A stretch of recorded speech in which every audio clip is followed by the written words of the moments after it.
제가 인천 계산교회를 27년 목회하면서요,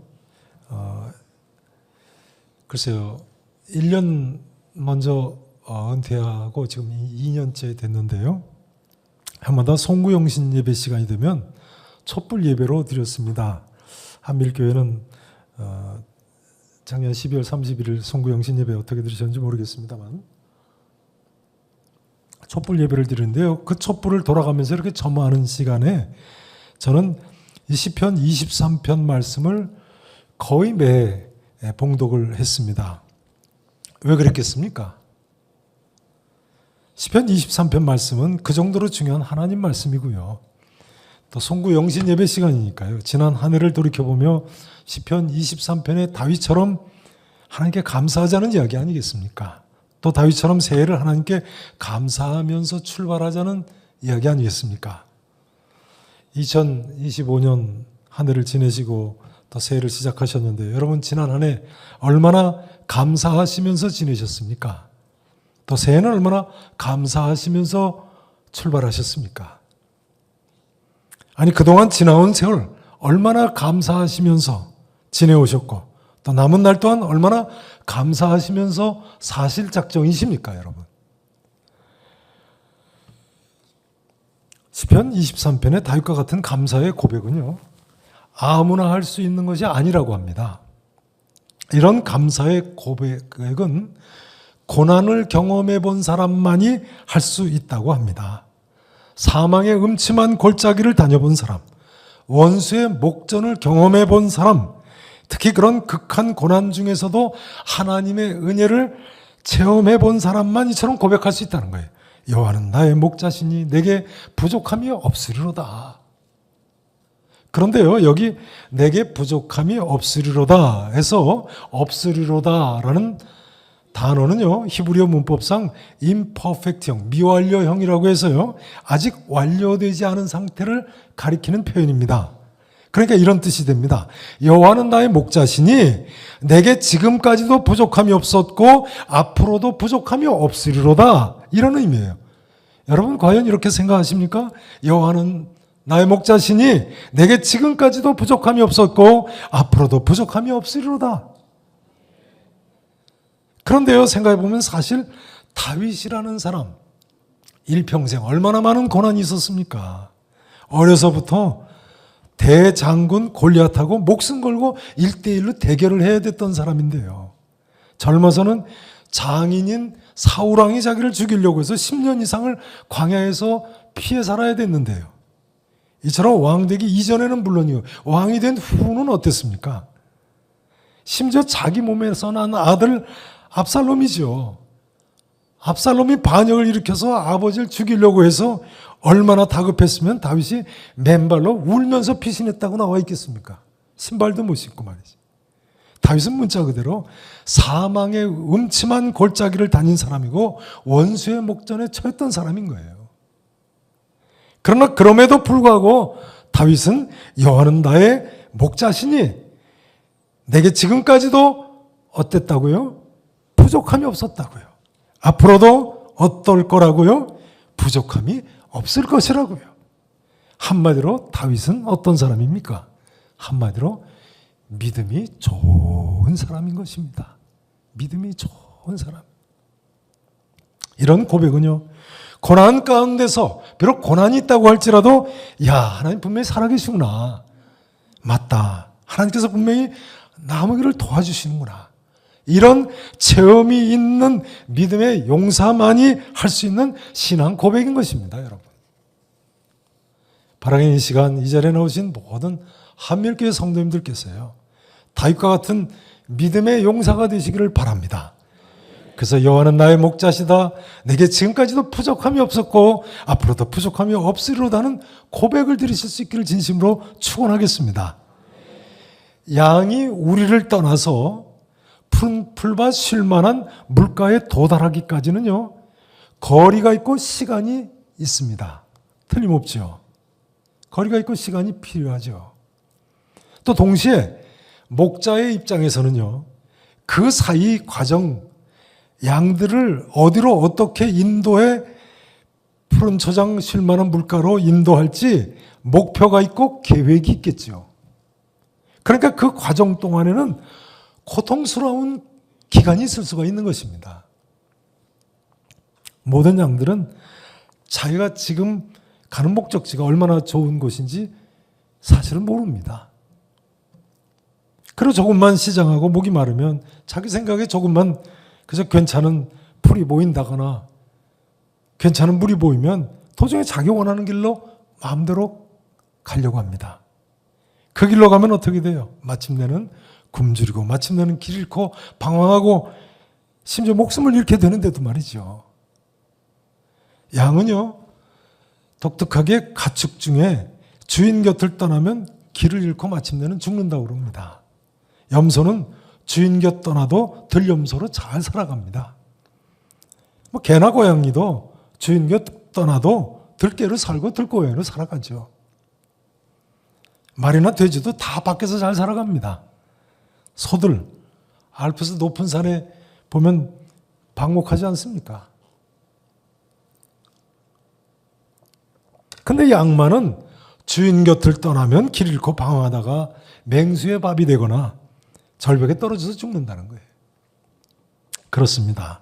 우리는 양과도 같은 사람들이니까요. 어떤 경우에도 목자이신 하나님 곁을 떠나지 않고 인내하고 끝까지 따라가야 되는 거예요. 여러분, 우리는 내가 하나님 뜻대로 살기만 하면 마침내는 하나님께서 나를 푸른 초장 쉴 만한 물가로 인도해 주실 줄로 믿어야 됩니다. 그때까지는 간혹 우리 영혼이 실망스럽고 낙심스러운 일이 있다고 할지라도 그럴 수 있다고 생각하셔야 돼요. 그렇다고 할지라도 중요한 점은요, 하나님께서는 우리의 영혼이 소생하도록 새 힘을 주시고 항상 인도해 주신다는 점이 중요한 거예요. 다윗도 본문 3절에서 내 영혼을 어떻게 시켜주신다고요? 소생시키시고 자기 이름을 위하여 의의 길로 뭐 하신다고요? 인도하시는 도다 하지 않습니까?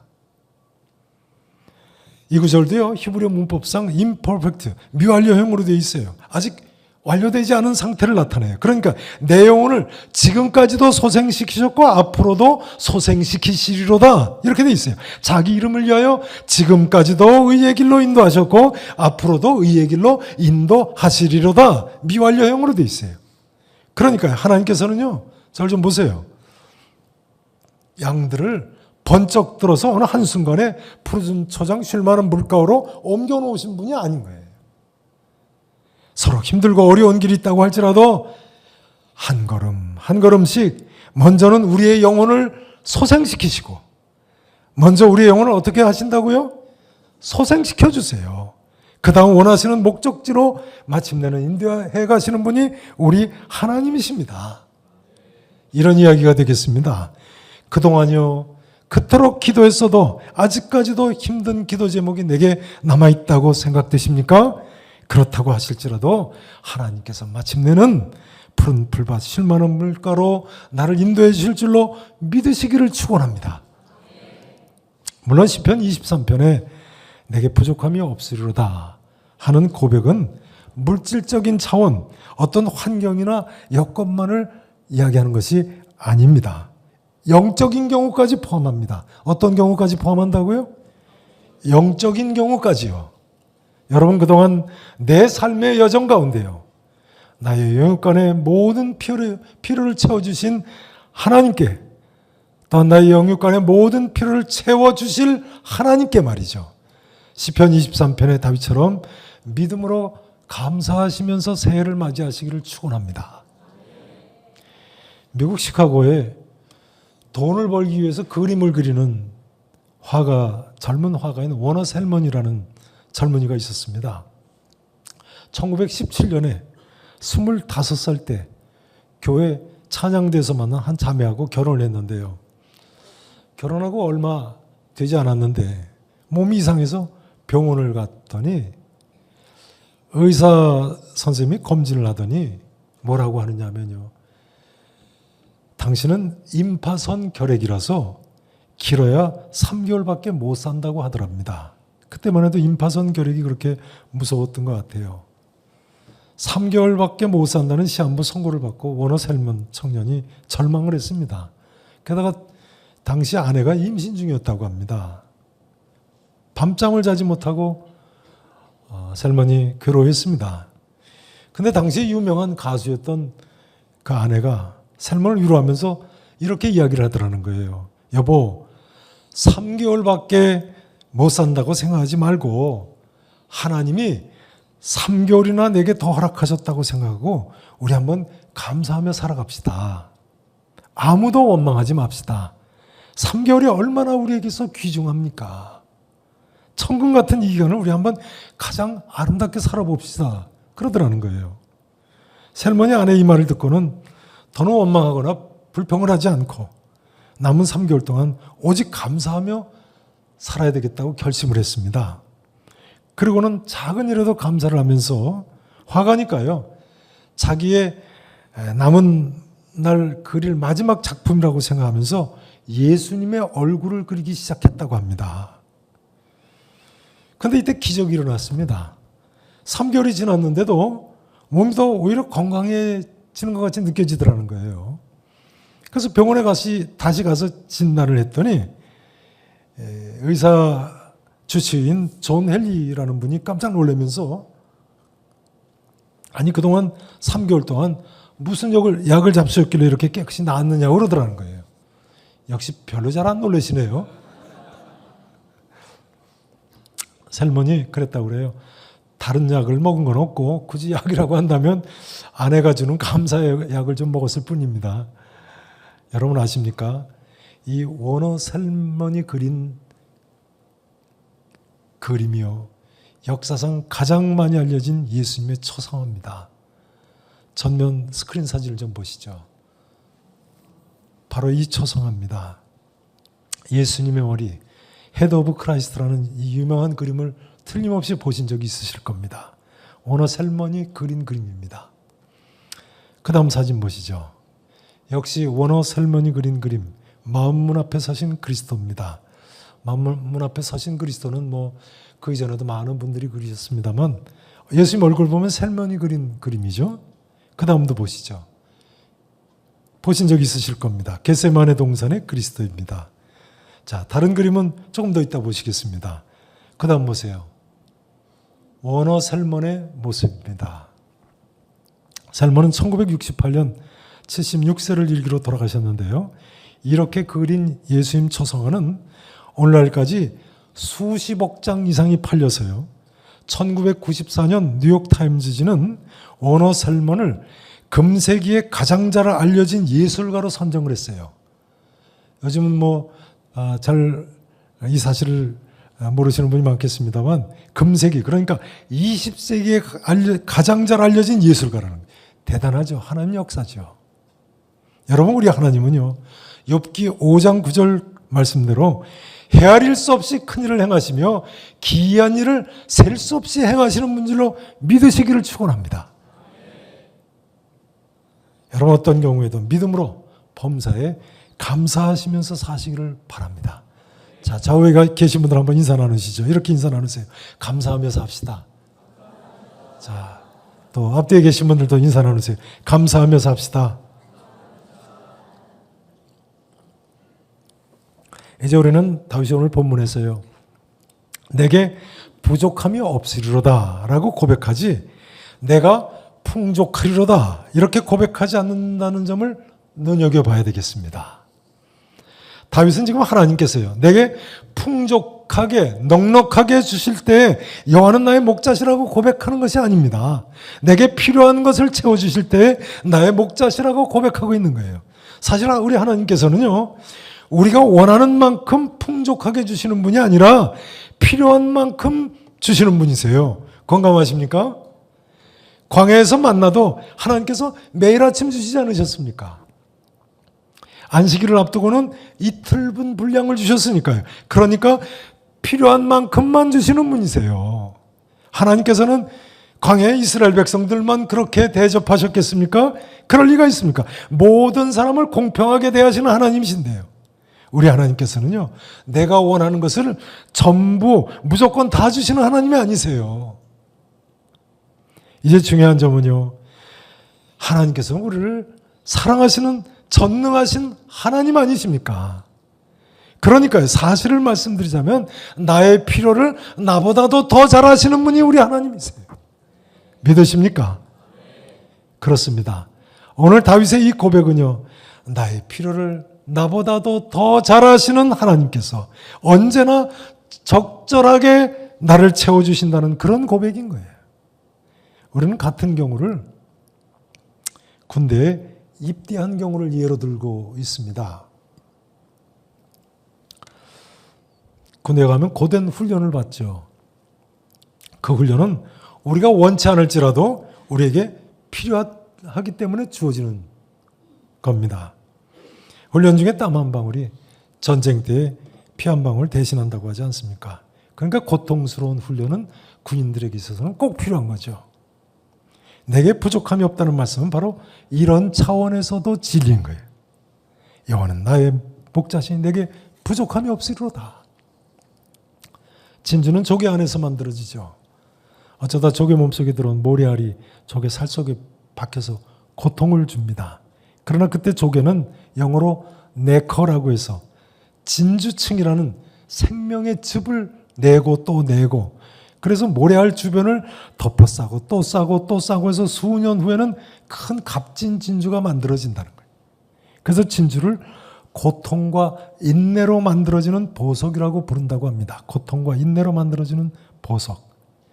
우리도 살다 보면요, 광야와 같은 세상에서 이런저런 모래알이 우리 삶 속에 들어올 때가 있지요. 이런 것을 고난이나 시련이라고 부릅니다. 세상에 이런 고난이나 시련이 없는 사람은 하나도 없습니다, 여러분. 그러나 성도 여러분, 하나님을 사랑하는 자에게는 모든 것이 합력하여 선을 이루는 줄로 믿으셔야 됩니다. 우리에게 있어서 모든 환난은 로마서 5장 3절 이하의 말씀대로요, 환난은 인내를, 인내는 연단을, 연단은 소망을 이루는 줄로 믿으시기를 축원합니다. 우리에게 있어서 참으로 모든 환난은요, 분명히 인내를, 인내는 연단을, 연단은 소망을 이룹니다. 김영삼 목사님도 미국과 호주에서 유학을 하셨습니다만, 저는 미국에서 유학할 때 경제적으로 참 어려웠었습니다. 그런데 그때 보니까요, 절 좀 보세요. 내가 보기에요, 돈이 이날까지 생기지 않으면 큰일 난다 싶은데요, 많은 경우에 하나님께서는 그날이 지나서 이날이 돼서야 주시더라고요. 그런데 이날보다 더 훗날 지나서 생각해 보면요, 마지막 듀데이트가 이날이 아니고 이날이었더라고요. 공감하십니까? 여러분, 하나님께서 다 알아서 해주십니다. 물론 이런 훈련의 기간이 필요해서 하나님 보시기에 필요하셨기 때문에 이때 주신 것이기도 하고요. 제가 유학 중에 두 번째로 탄 차가 쉐비 스펙트럼이라고 아주 조그만 중고차였습니다. 이 차 워낙 작은 차라서 한국에서 목사님들이 오시면 미국에도 이런 작은 차가 있네요. 그래서 깜짝 놀랐어요. 꼭 티코만한 그런 차인데요. 첫 번째 탄 차는 아주 큰 차였습니다. 근데 워낙 고물차다 보니까 길에 가다 엔진에 불이 붙어서 폐차시켰어요.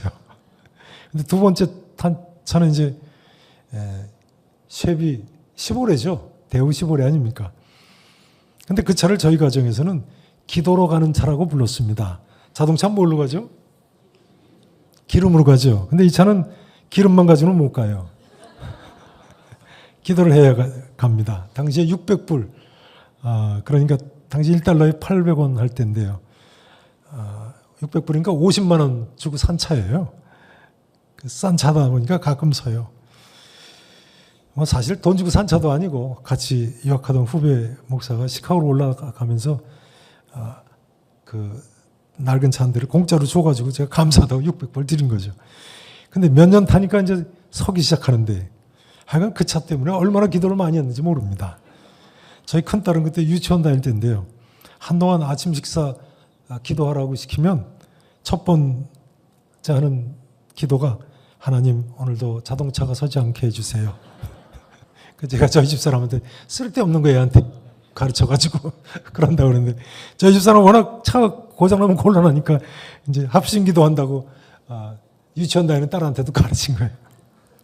근데 이 신기한 것은요, 제가 가끔 가다 서는데 어떤 때 야 정말 큰일 났구나 싶은데 기도하면 또 움직여요. 근데 그 차가 저희가 한국 나오기 이틀 전에 고속도로를 달리다 완전히 섰버렸어요.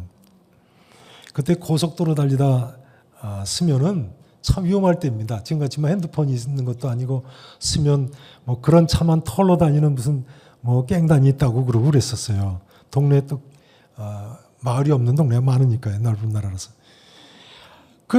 서려고 그래가지고 급하게 차를 오른쪽에다 갖다 댔습니다. 근데 대구 보니까 마침 고속도로 공사장에다 갖다 세워놓은 거예요, 차를. 근데 저는 미국에 그런 법이 있는지 그때 처음 알았습니다. 고속도로 공사하는 데 차가 서면 공사하는 회사에서 그 차를 책임지고 빼주게 돼 있대요. 그래가지고 그 제 차를 공사하는 사람들이 카센터까지 공짜로 빼줬어요. 근데 카센터에 가서 이제 그 차를 맡겨 고치니까요. 한국 학생한테 날 좀 데리러 오라고 연락을 하고는 카센터 마당에 이제 제가 혼자 앉아서 차가 오기를 기다리고 있는데요. 한편으로는 감사하면서도 제게 드는 생각이요. 아이고 하나님, 이왕 도와주실 바에 이틀만 더 타고 서게 해주시죠. 이틀 후에 한국 돌아가니까요. 필요 없잖아요. 근데 나중에 보니까요. 그 차를 파는데 이틀 걸리더라고요. 그 다음날 동네 신문에 차 판다고 광고 내고 제가 한국 오는 날 아침에 한 흑인이 와서 엔진이나 써보고 있다고 50불에 사갔어요. 이야기가 근데 여기서 끝나질 않습니다. 잘 들어보세요. 유학생들이 다 어려우니까요. 제가 한국에 가면 그 자동차를 한 전도사님 사모님한테 드리겠다고 약속을 했었어요. 그 전도사님 사모님이 한인상점에 일하러 다니시는데 차가 한 대라서 전도사님이 학교 기숙사에서 학교까지 차를 타고 가야 되거든요. 차 타고 가면 힘이 들다고 그래서 그럼 제가 곧 한국 가니까 이 차 넘겨드리겠다고 했었거든요. 근데 저희가 고장나서 그렇게 팔게 되니까 차를 못 드리게 된 거예요. 죄송하다고 그러면서 제가 이제 우리 이제 한국 가니까 달러가 필요 없다고 차 판 돈 50불을 그 전도사님한테 주고 왔어요. 달러가 한국에서 필요 없는 건 아니죠. 근데 아무튼 그땐 그랬어요. 그랬더니 그 전도사님 부부가 감동을 하셨어요. 50불이니까 얼마입니까? 800원이니까요. 4만 원밖에 안 되는 돈을 받고는 감동을 받아가지고 감사하다고 나중에 유학 마치고 저희 계산교회 와서 청년부를 맡으셨어요. 근데 그 전사님이 그때까지 저희 교회 청년부가 한 20명 정도 모였거든요. 청년부를 맡아서는 매주일 200명 이상 모이게 부흥을 시켜놓으신 거예요. 그렇게 청년부 6년을 맡으셨거든요. 그러니까 청년부 하나가 더 생기면서 400여 명이 되더니 서울 중계동에 있는 교회 담임 목사님 청빙받아서 가셨어요. 그 덕에 저희 교회 청년부가요. 매주일 한때는 600명 이상 모였어요. 그중에 한 청년부를 우리 본교회 김영삼 담임 목사님 맡으셨던 거죠. 청년부 부흥의 일익을 감당하셨습니다만 여러분 별로 잘 안 놀라시네요.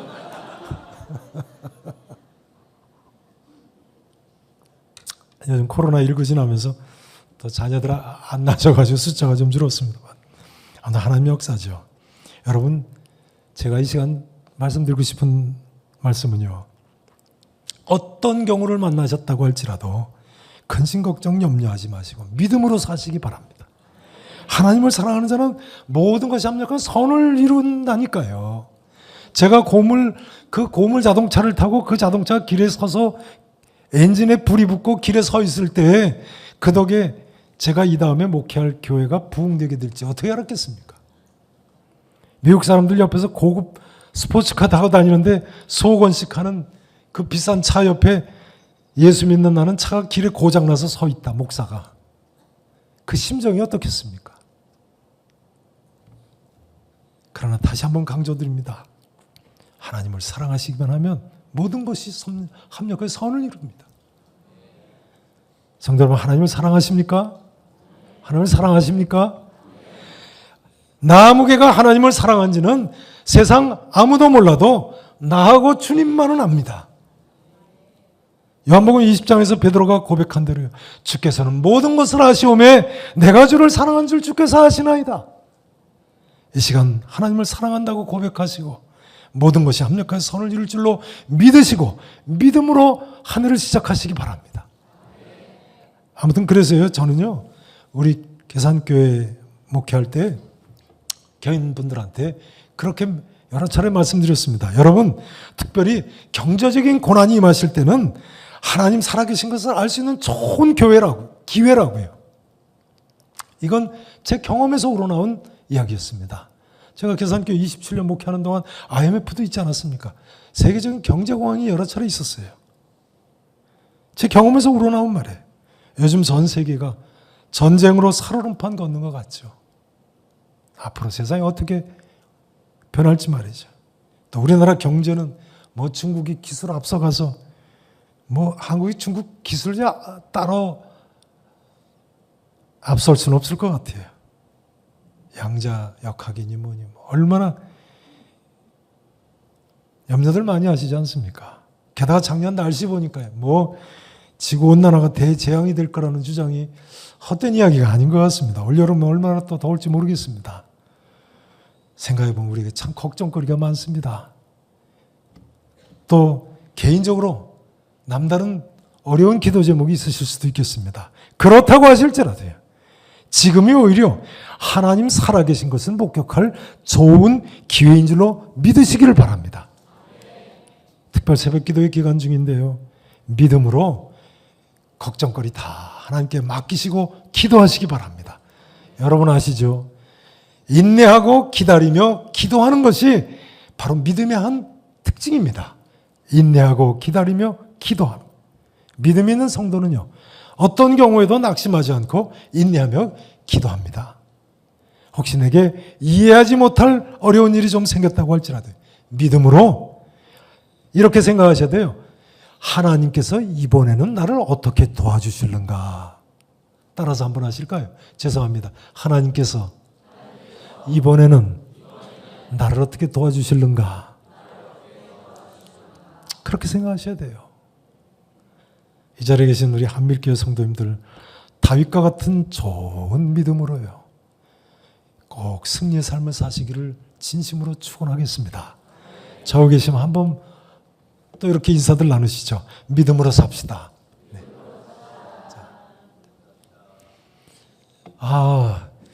좀 힘차게 하시면 좋겠어요. 좌우 계신 분들 하이파이브 하시죠. 하이파이브 하시면서 믿음으로 삽시다 하세요. 자.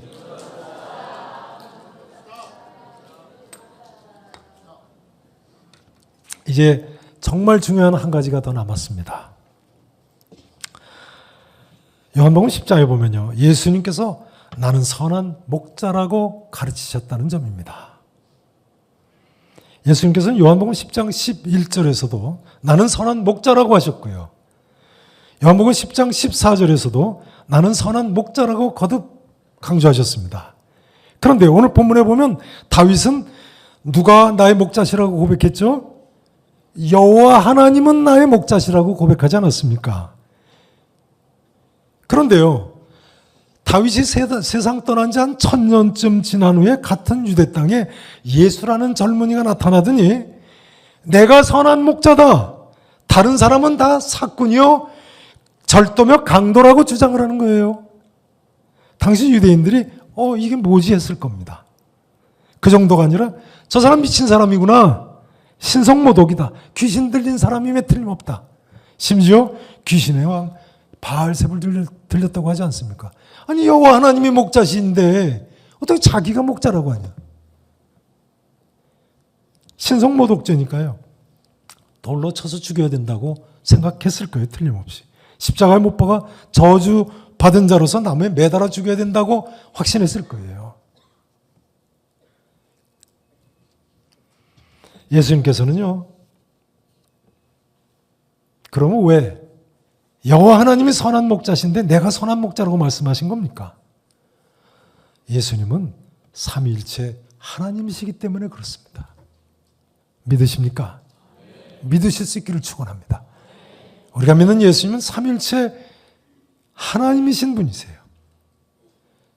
그렇습니다. 예수님은 틀림없이 그렇기 때문에 양된 우리의 선한 목자라고 불릴 수 있는 분이세요. 예수님께서 이 땅에 오신 것은요, 요한복음 10장 10절 하반절 말씀대로 양으로 생명을 얻게 하고, 뭘 얻게 하고요? 생명을 얻게 하고요. 더 풍성히 얻게 하려는 것인 줄로 믿으셔야 돼요. 생명을 얻게 하고 양된 우리를 구원해 주시기 위해서 오셨다는 거예요. 더 풍성한 삶, 즉 양된 우리를 푸른 풀밭, 쉴만한 물가로 인도해 주시기 위해서 오셨다는 거예요. 같은 내용을 오늘 보면 시편 23편 4절에서 다윗은 이렇게 고백하고 있습니다. 주의 지팡이와 막대기가 나를 안위하시나이다. 여기 목자의 지팡이는요, 양들을 푸른 풀밭 쉴만한 물가로 인도하기 위한 거죠. 지팡이로 이렇게 끌어서, 목을 끌어서 당겨서 바른 길로 인도한다고 하지 않습니까? 목자의 막대기는 양들을 맹수로부터 지키고 양들의 생명을 구원하기 위한 거죠. 같은 내용을 예수님께서는 요한복음 10장 9절에서 이렇게도 말씀하십니다. 나는 양의 문이니 누구든지 나로 말미암아 들어가면 구원을 받고 들어가며 나오며 꼴을 얻으리라. 그렇죠. 양들이 밤이 돼서 양의 문으로 들어가면 맹수나 도둑으로부터 구원을 얻는 거죠. 낮이 되면 양의 문으로 들어가며 나오며 뭘 얻어요? 풍성한 꼴을 얻게 되어 있습니다. 이제 중요한 점은 이것입니다. 그러니까 여러분, 이제 우리 모두는 다윗처럼요, 여호와는 나의 목자시니 내게 부족함이 없으리로다 고백할 뿐만 아니라 이렇게도 고백할 수 있으셔야 됩니다. 예수님은 나의 목자시니 내게 부족함이 없으리로다. 풀어서 다시 고백하자면요, 이렇게도 고백할 수 있어야 됩니다. 예수님은 나의 목자시니 내게 지금까지도 부족함이 없었고 앞으로도 부족함이 없으리로다. 그가 지금까지도 나를 푸른 풀밭에 누이시며 쉴만한 물가로 인도하셨고 앞으로도 나를 푸른 풀밭에 누이시며 쉴만한 물가로 인도하시리로다. 이제 마지막으로 워너 셀먼의 그림을 조금 더 보셨으면 좋겠습니다. 다음 사진을 보시죠. 워너 셀먼의 그림, 선한 목자라는 제목의 그림인데요. 오늘 보면 시편 23편의 내용을 그림으로 그리고 있는 내용입니다. 그런데 자세히 보세요. 목자를 예수님으로 그리고 있군요. 워너 셀먼의 예수님 얼굴 그림 아닙니까? 자세히 보시면 목자가 어린 양을 안고 있습니다. 어린 양 또는 약한 양이거나 어쩌면 병든 양일지도 모르겠어요. 예수님 따라가기에 지친 양일 수도 있죠. 여러분, 우리 예수님이처럼 우리의 선한 목자이신 줄로 믿으셔야 되겠습니다. 그러니까요, 예수님 품에 안긴 저 어린 양이 어쩌면 나일 수도 있는 것입니다. 믿음으로 이 시간 위로받으실 수 있기를 진심으로 축원합니다. 그 다음 그림을 또 보시죠. 워너 셀먼이 그린 그림 보신 적 있으시죠? 그리스도는 우리의 파일럿, 크라이스트 아워 파일럿이라는 그림입니다. 글쎄요, 예전에는 이 그림이 이발소에 많이 걸려 있었는데, 네. 미장원에도 걸렸는지 전 모르겠어요. 근데 요즘은 안 걸려 있어요. 왜 그런지 모르겠어요. 예수님의 모습이 인생 항해길에서 풍랑 만난 것 같은 사람들 얼마나 큰 위로가 되겠습니까? 여러분, 주님께서 우리 인생의 풍랑 가운데서도 이처럼 나와 함께 하신 줄로 믿으시죠? 네, 믿으셔야 됩니다. 자, 이제 다시 한번 예수님의 초상화를 보시겠습니다. 셀먼은 비슷한 예수님의 초상화를 평생 많이 그렸는데요. 이 대표적인 초상화는 1940년에 그렸는데요. 그해 당해로 500만 부가 팔렸다고 그래요. 1940년, 그러니까요, 이 초상화가 1939년에 혹시 무슨 일이 있었는지 아십니까? 1939년 9월 1일, 바로 그 몇 달 전이죠. 제2차 세계대전이 발발했습니다. 이 그림이 제2차 세계대전에 엄청난 고통을 겪는 수많은 사람들에게 위로를 줬다고 합니다. 젊은 나이에 3개월 시한부 판정을 받고요. 그토록 고통을 겪은 워너 셀먼을 통해서 하나님께서 제2차 세계대전으로 고통받는 수천만 수억의 영혼들에게 이처럼 큰 위로를 주실 계획을 가지고 계신 것을, 애초에 셀먼이 건강 때문에 밤새 잠을 못 자고 눈물을 흘릴 때 하늘이 무너진 것 같을 때 이 세상 누가 알았겠습니까, 여러분? 성도 여러분, 그러나 우리 하나님은요, 우리 예수님은 말씀입니다. 바로 이런 주님이십니다. 아멘 하세요. 이제 오늘 본문 마지막 절 6절 말씀 저를 따라 다 함께 읽으시고 마쳤으면 좋겠습니다. 따라서 하십니다. 신앙 고백으로 우리 이 6절 다윗의 고백을 따라서 하시겠습니다. 내 평생에 선하심과 인자하심이 반드시 나를 따르리니